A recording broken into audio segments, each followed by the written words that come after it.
ప్రభువైన యేసుక్రీస్తు నామంలో అందరికీ హృదయపూర్వక వందనములండి. దినవృత్తాంతములు మొదటి గ్రంథము 14వ అధ్యాయము. తూరు రాజైన హీరాము దావీదు నొద్దకు దూతలను అతనికి ఒక ఇల్లు కట్టుటకై దేవదారు మ్రానులను కాసే పనివారిని వడ్లవారిని పంపెను. తన జనులకు ఇశ్రాయేలీల నిమిత్తము యెహోవా అతని రాజ్యమును ఉన్నత స్థితిలోనికి తెచ్చినందున ఆయన తన్ను ఇశ్రాయేలీల మీద రాజుగా స్థిరపరచనని దావీదు గ్రహించెను. పిమ్మట యెరూషలేమునందు దావీదు ఇంకా కొందరు స్త్రీలను వివాహము చేసుకొని ఇంకా కుమారులను కుమార్తెలను కనెను. యెరూషలేమునందు అతనికి పుట్టిన కుమారుల పేరు లేవనగా షమ్మూయ, షోబాబు, నాతాను, సొలొమోను, ఇబారు, ఏలీషూవ, ఎల్పాలెటు, నోగహు, నెపెగు, యాఫియా, ఎలీషామా, బెయల్యెదా, ఎలీపేలెటు. దావీదు ఇశ్రాయేలీయులందరి మీద రాజుగా అభిషేకము చేయబడినని విని ఫిలిస్తీయులందరూ దావీదును వెదకి పట్టుకొనుటకై బయలుదేరగా దావీదు ఆ సంగతి విని వారిని ఎదుర్కొనబోయెను. ఫిలిస్తీయులు వచ్చి రెఫాయీముల లోయలో దిగిరి. ఫిలిస్తీయుల మీదికి నేను పోయిన ఎడల నీవు వారిని నా చేతికి అప్పగించుదువా అని దావీదు దేవుని యొద్ద విచారణ చేయగా యెహోవా, పొమ్ము, నేను వారిని నీ చేతికి అప్పగించదనని సెలవిచ్చెను. వారు బయల్పెరాజీమునకు వచ్చినప్పుడు దావీదు అచ్చట వారిని హతము చేసి జలప్రవాహములు కొట్టుకొని పోవునట్లు యెహోవా నా శత్రువులను నా ఎదుట నిలువకుండా నాశనము చేసెననుకొని ఆ స్థలమునకు బయల్పెరాజీము అను పేరు పెట్టెను. వారు అచ్చట తమ దేవతలను విడిచిపెట్టిపోగా వాటిని అగ్నిచేత కాల్చివేయవలెనని దావీదు సెలవిచ్చెను. ఫిలిస్తీయులు మరలా ఆ లోయలోనికి దిగిరాగా దావీదు తిరిగి దేవుని యొద్ద విచారణ చేసెను. అందుకు దేవుడు, నీవు వారిని తరుముకొని పోక వారిని తప్పించుకొని చుట్టూ తిరిగి కంబలి చెట్లకు ఎదురుగా నిలిచి కంబలి చెట్ల కొనలయందు కాళ్ల చప్పుడు నీకు వినబడినప్పుడు వారితో యుద్ధము కలుపుటకై బయలుదేరి వారి మీద పడుము. ఆ చప్పుడు వినబడినప్పుడు ఫిలిస్తీల దండును హతము చేయుటకై దేవుడు నీకు ముందుగా బయలు వెళ్లి ఉన్నాడని తెలుసుకొనుమని సెలవిచ్చెను. దేవుడు తనకు సెలవిచ్చిన ప్రకారము దావీదు చేయగా ఇశ్రాయేలీలు ఫిలిస్తీల సైన్యమును గిబియోను మొదలుకొని గెజెరు వరకు తరిమి హతము చేసిరి. కాబట్టి దావీదు కీర్తి ఇశ్రాయేలీల ప్రదేశములందంతటా ప్రసిద్ధి ఆయెను. యెహోవా అతని భయము అన్యజనులకందరికీ కలుగజేసెను. దినవృత్తాంతములు మొదటి గ్రంథము 15వ అధ్యాయము. దావీదు తన కొరకు దావీదు పురమందు ఇండ్లు కట్టించెను. దేవుని మందసమునకు ఒక స్థలమును సిద్ధపరచి దానిమీద గుడారం ఒకటి వేయించెను.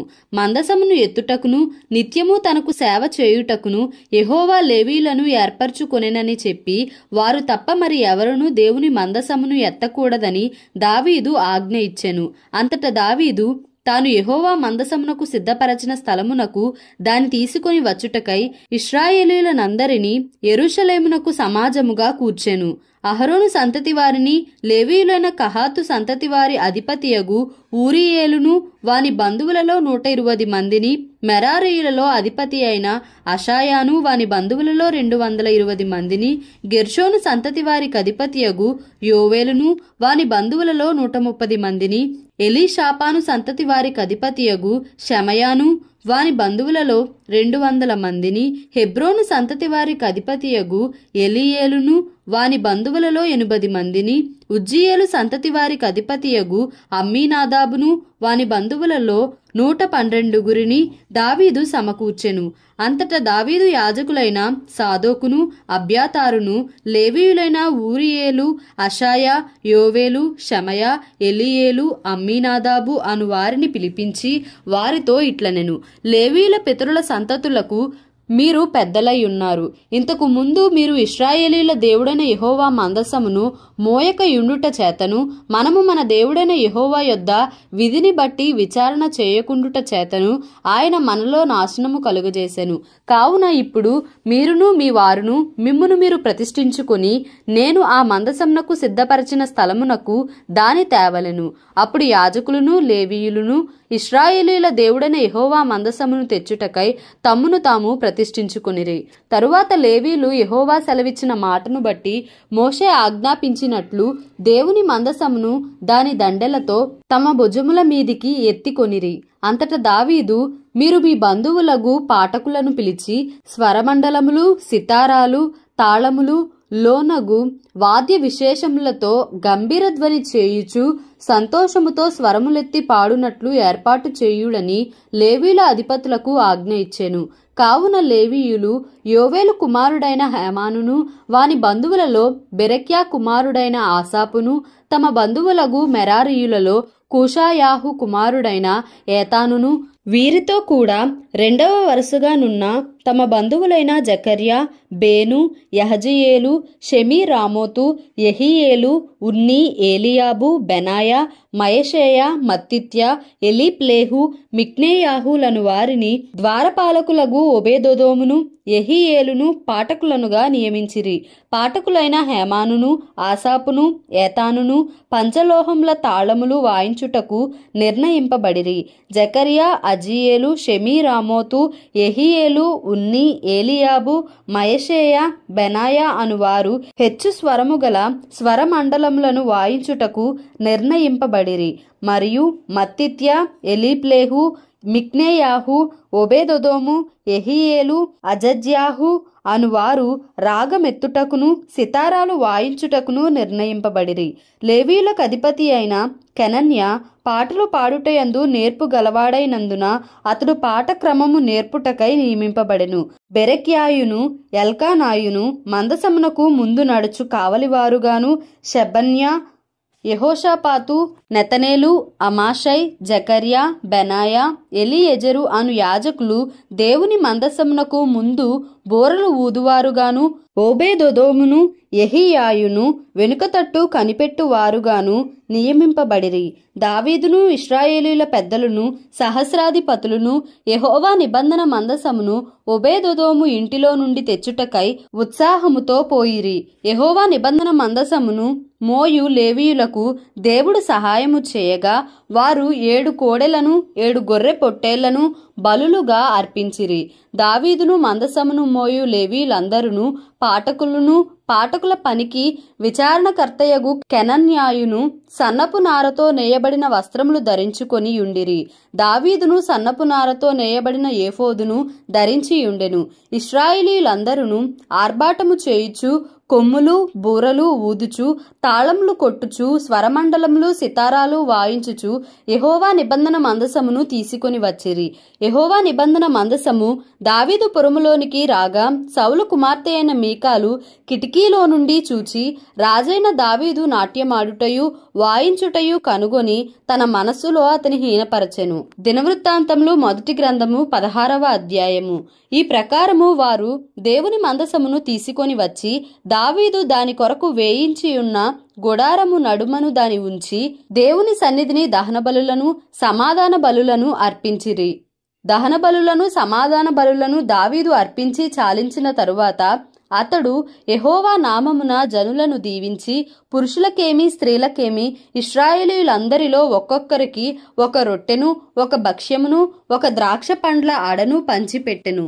మరియు అతడు యెహోవా మందసము ఎదుట సేవ చేయుచు ఇశ్రాయేలీయుల దేవుడైన యెహోవాను ప్రసిద్ధి చేయుటకును వందించుటకును ఆయనకు స్తోత్రములు చెల్లించుటకును లేవీయులలో కొందరిని నియమించెను.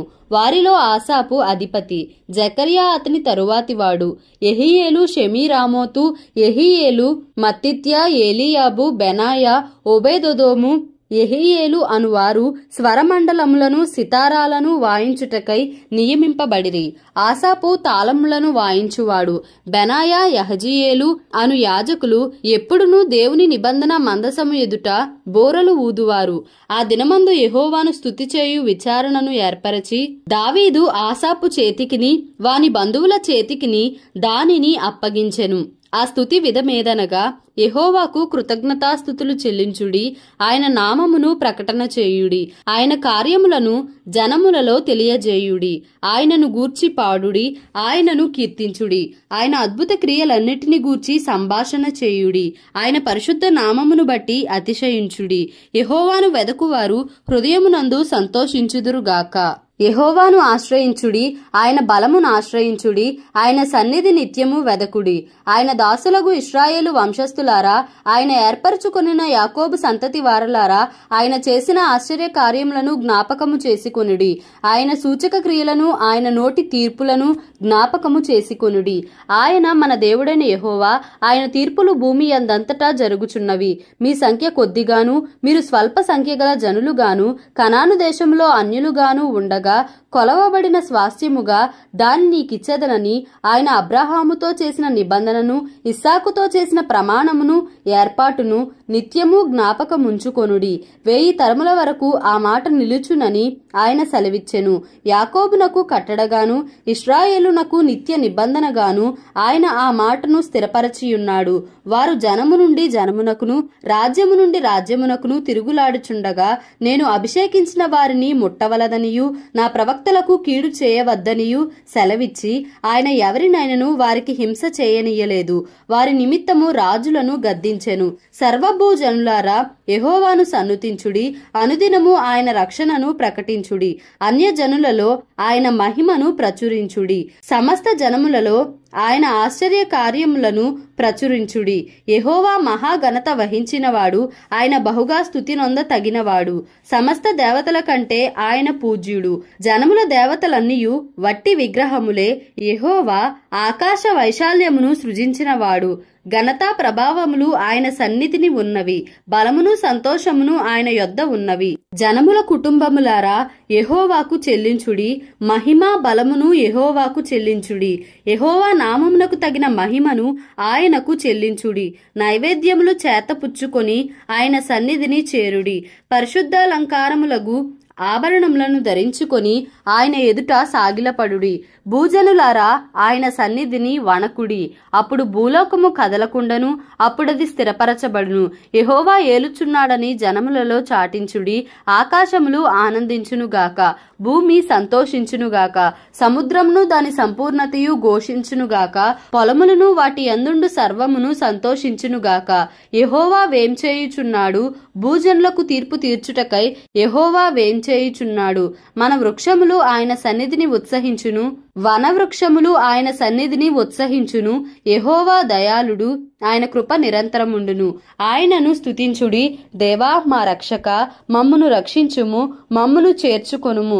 మేము నీ పరిశుద్ధ నామమునకు కృతజ్ఞతాస్తుతులు చెల్లించునట్లు, నిన్ను స్తుతించుచు అతిశయించునట్లు అన్యజనుల వశములో నుండి మమ్మును విడిపింపుము అని ఆయనను బతిమాలు కొనుడి.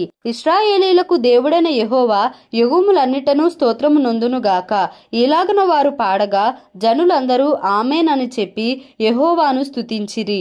అప్పుడు మందసము ముందర నిత్యమును కావలసిన అనుదిన సేవ జరుపుటకై దావీదు అచ్చట యెహోవా నిబంధన మందసము మీద ఆసాపును అతని సహోదరులను నియమించెను. ఓబేదెదోమును వారి సహోదరులైన 68 మందిని, యెదూతూను కుమారుడైన ఓబేదెదోమును హోసాను ద్వారపాలకులుగా నియమించెను. గిబియోనులోని ఉన్నత స్థలముననున్న యెహోవా గుడారము మీదను అచ్చటి బలిపీఠము మీదను యెహోవా ఇశ్రాయేలీయులకు ఆజ్ఞాపించిన ధర్మశాస్త్రమందు వ్రాయబడి ఉన్న ప్రకారము ఉదయాస్తమయముల యందు అనుదినమున నిత్యమైన దహన బలిని ఆయనకు అర్పించుటకై అచ్చట అతడు యాజకుడైన సాదోకును అతని సహోదరులైన యాజకులను నియమించెను. యెహోవా కృప నిత్యముండునని ఆయనను స్తుతి చేయుటకై వీరితో కూడా హేమానును యెదూతూనును పేళ్ల వరుసను ఉదాహరింపబడిన మరి కొందరిని నియమించెను. బోరలు ఊదుటకును తాళములను వాయించుటకును దేవుని గూర్చి పాడతగిన గీతములను వాద్యములతో వినిపించుటకును వీరిలో నుండి హేమానును యెదూతూనును అతడు నియమించెను. మరియు యెదూతూను కుమారులను అతడు ద్వారపాలకులుగా నియమించెను. తరువాత జనులందరూ తమ తమ ఇండ్లకు వెళ్లిపోయిరి. దావీదును తన ఇంటి వారిని దీవించుటకై వారి యొద్దకు పోయేను. దేవుడి పరిశుద్ధ వాక్యంను మన వినికిడిలో దీవించి ఆశీర్వదించునుగాక. Amen. Please like, share and subscribe for more videos.